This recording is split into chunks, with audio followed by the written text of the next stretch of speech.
Hey, I'm Leslie Turner. I'm a mom, a somatic practitioner, and an intuitive coach. This is the Intuitive Drop, short conversations about emotional truth, the nervous system, and living from your intuition in real life without losing your mind along the way. Let's drop in.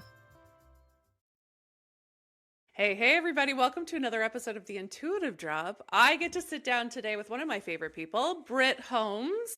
She is a friend of mine, and she's also a paid media specialist, an agency founder, and has spent 14 years in business. She's managed over, this is a huge number for my brain to conceptualize, but $50 million in ad spend. She founded Merit Media. She's raising two incredible daughters. And somehow in the middle of all of that, she keeps finding her way back to herself. And that last part is the reason why she's sitting down with me today, because as you know, we are all about the self-development. For anybody not knowing Britt, well, number one, you should. And we will put all her contact information in the show notes for this. But Britt is also someone who can walk into a business and knows exactly what they need to do to become more efficient, save money or make more money, and can kind of look at the back end of the operations and go, yep, fix this, yep, do that. And I call her a fixer. So hi, Britt. Thank you so much for being here. Hi, thank you for having me. I'm excited. Good. Now, when you walk into a business, do you already kind of know what that business needs before you see the data? Sometimes I usually when I walk into a business from that perspective, I usually am like, okay, so tell me what's hard in your business and tell me what's easy.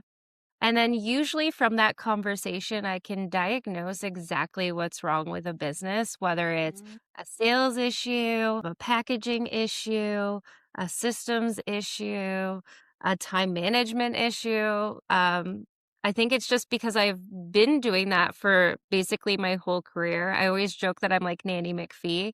I'd like pop in and be like, oh, we need to fix that. And then once it was done, I'm like, I'm out. Goodbye. I like that. I like that. So you've turned that into kind of a consulting advisory role?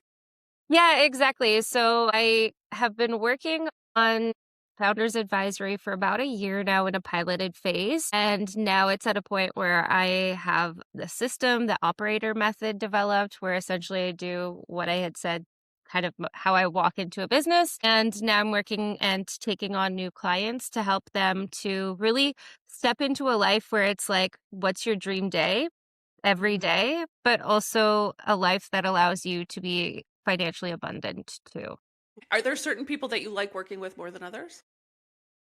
Predominantly people that are female founders might also have a little bit of the ADHD, so I tend to attract my people. But really, anybody that has the will to be and do better in their business are my kind of people. I really like to put them inside of a 3-month, intensive container in Mhm. that, I know that, we could extend it to be a year, but that's just wasting time and money. So I like to go in, make it as intense as we can handle and just go in, get it done and start clean because it's always awkward when you're in that transitional or that messy middle phase where you're like, "Oh, well, I know that this isn't quite right. I'm getting to it." I kind Mm. of like the mindset of this isn't right. We're changing it and then we're going to continually evolve from there. But I don't like the I know I'm going to do long drawn out thing. I'd rather basically cut it at the bleed and then go from there. Oh, I like that. So you're extremely efficient with how you do and approach your work. Yeah, exactly. I did it for myself 2 years ago. There was a lot of personal struggles that were happening with myself, going through a separation, selling our house and all of that stuff. And I realized that I could no longer be the reason that business was falling behind because I was a solo income. So I was like, how do I essentially work myself out of the business as quickly as possible while still, maintaining my values for the business, how we show up, and all of that stuff. And it took me 3 months to do it properly. And so I'm like, Yeah, that's what we work with, 3 months. Like, we have some people that like to expand it to 6 months, but I prefer to do 3 because I don't wanna get into the role of a coach. I think that that's not really something that I'm great at because I would be like, "Why don't you just fix it? I don't wanna hear about it anymore." And I know that that's some people need that process, but I'm more so, somebody that just likes to come in, find the resolution, work towards it, and get out, and then support, as there's iterations that come up in the future in more of like a monthly check-in or a quarterly cadence, just because I think that, there's a lot of like sometimes we just need direction and clarity in our business from outside eyes. But I don't think that, I think most founders are pretty motivated to do the things that move the needle in their business. So I kind of have that approach of, okay, here's all the problems. This is how we fix it. Let's do it. Go do it kind of thing. So when you see a business and they're kind of like, okay, maybe I should hire Britt, what specific things are happening for them at that point before they hire you? Yeah. Oftentimes, the people that I am speaking with or who are actually our clients are people that have been running their businesses for quite some time, and they just are kind of stuck feeling like they're like, I'm not really moving forward anymore. I know I have the capacity to do more. I'm like like I'm skilled in my trade. I know what I'm doing.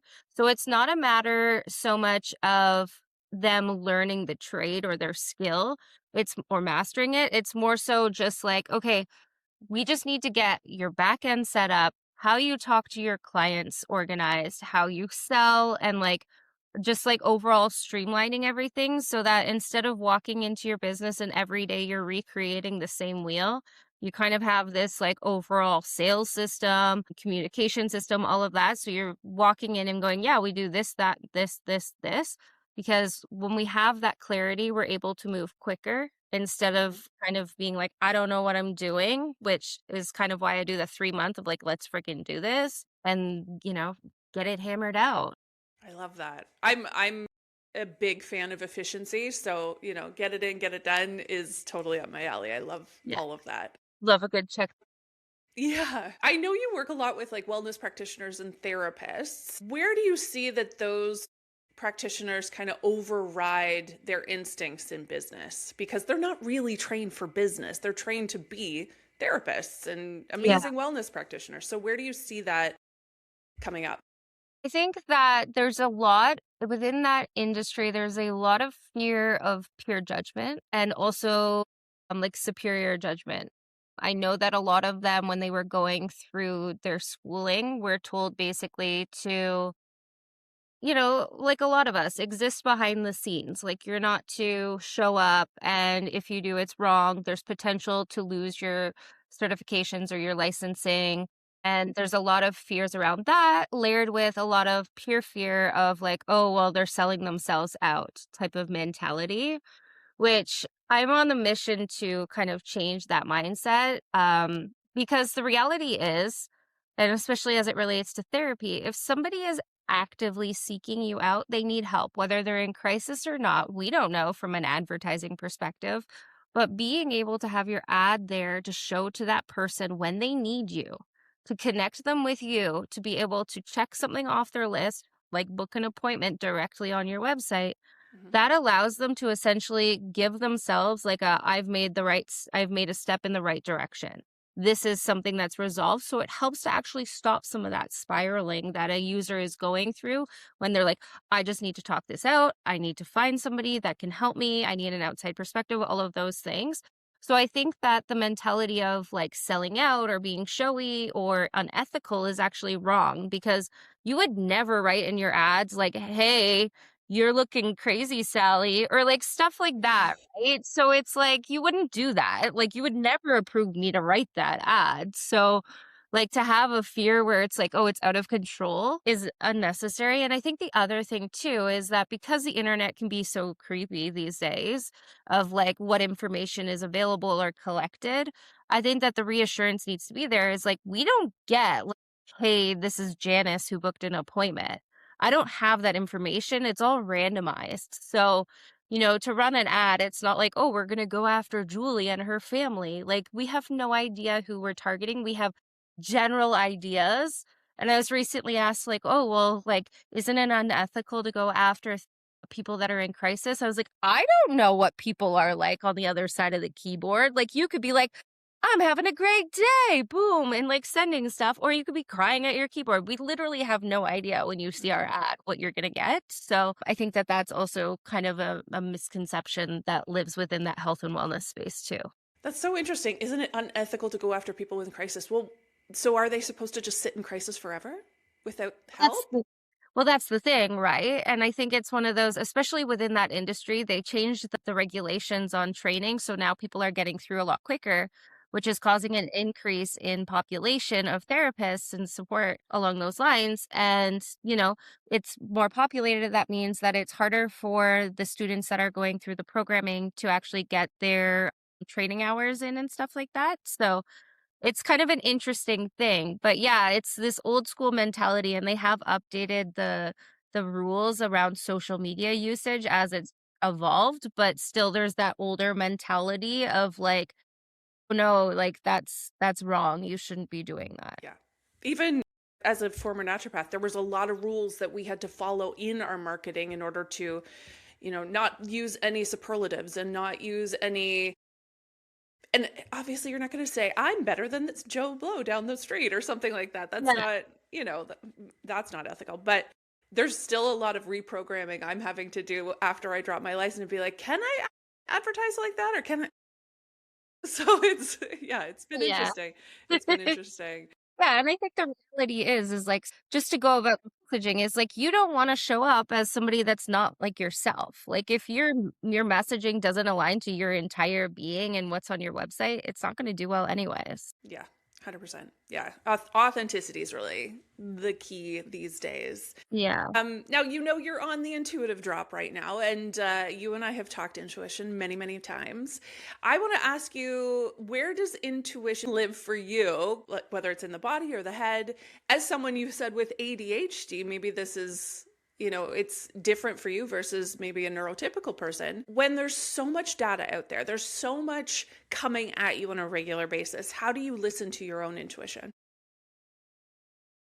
So I think I recently shared actually on my own podcast this week about this. I call it the gumball moments. And I think that this is like so an ADHD brain, and I'm not an expert, like I'm not a medical anything in relation to it, but the brain is always busy. It's always thinking of different ideas or scenarios or replaying and whatever it might be. The quietest time that my brain gets is the very first moments that I'm waking up. So I like might be going to bed and just not up all night or anything like that, but like when I wake up, there's always one message that comes through in my brain and I'm like, I need to deal with this. Whether it's I need to break up with this guy or I need to have this conversation or this needs to get done. It all varies, but I always say like that's my biggest moment of like that's what I absolutely must do that day. And I like imagine it like a gumball machine and that it's like the thoughts and all these concerns are rolling around in my head all night. And then like morning, it's like, and it like pops out and I'm like, ding, that's what I need to do, or this is what somebody needs to hear from me, or whatever it might be. I'd say that that's probably my best time of clarity. But the other thing too is just like listening to my body. Like as a recovering overworker, corporate dropout, I think one of the things that I learned is how good I can push myself and understanding when my body is like, girl, sit down, calm down. And kind of working through those kinds of moments as well, where I'm not, pushing to death because I know I can, but Hmm. actually just being like, your body needs you to stop and kind of just listening to that a lot more than I used to. Have you ever had a gut read where you almost talked yourself out of it, but you followed it and it ended up being good?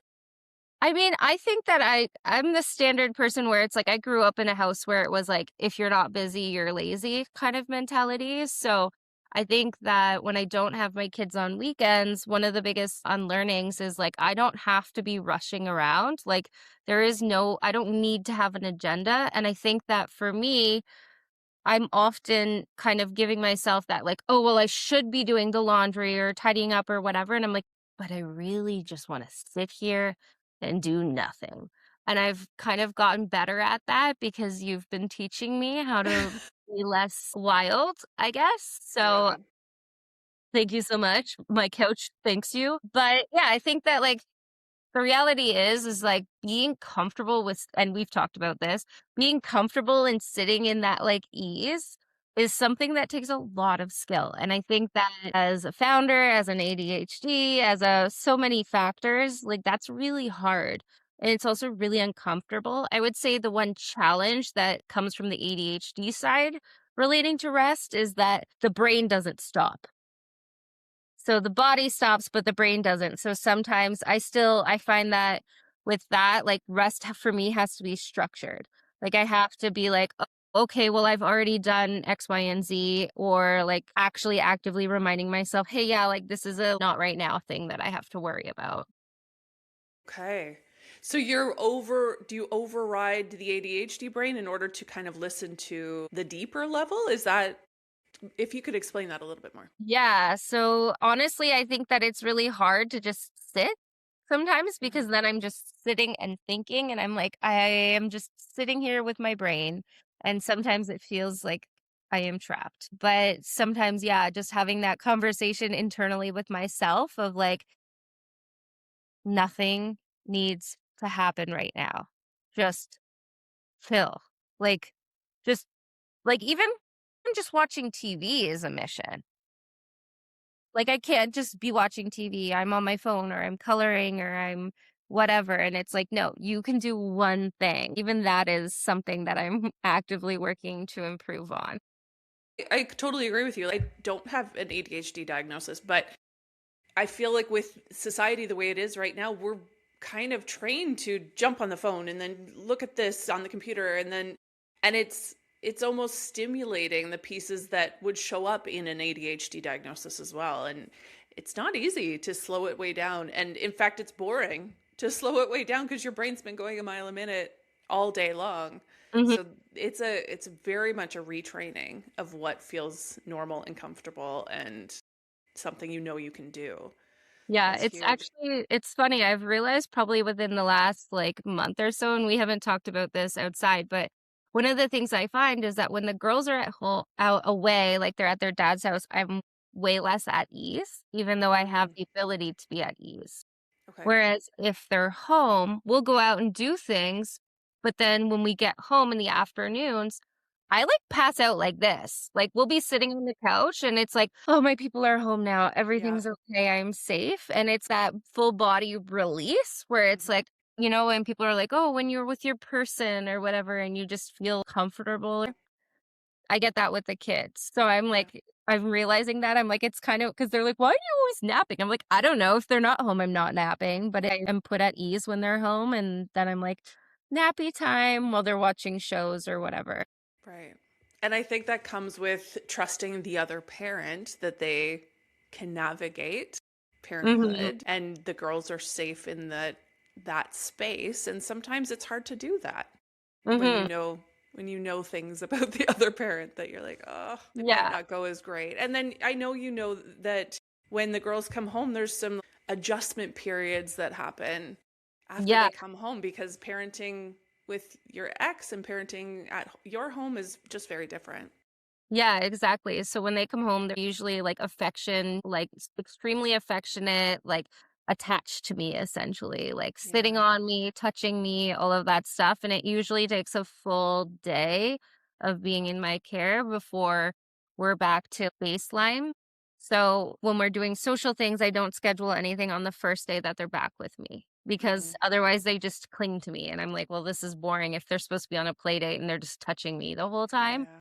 So, but again, it's just that safety and the affection that I'm like, Yeah. I love it, but it's also sometimes it's like, okay, let's do this. No, I totally get it. I just had a moment this morning with my son, Tyson, as you know, and he had a really big day at school yesterday. It was a lot of extra people, a lot of adults, and then they had a big, loud assembly and singing, and he had a line to say in front of a whole bunch of people. Anyway, very stimulating. Mhm.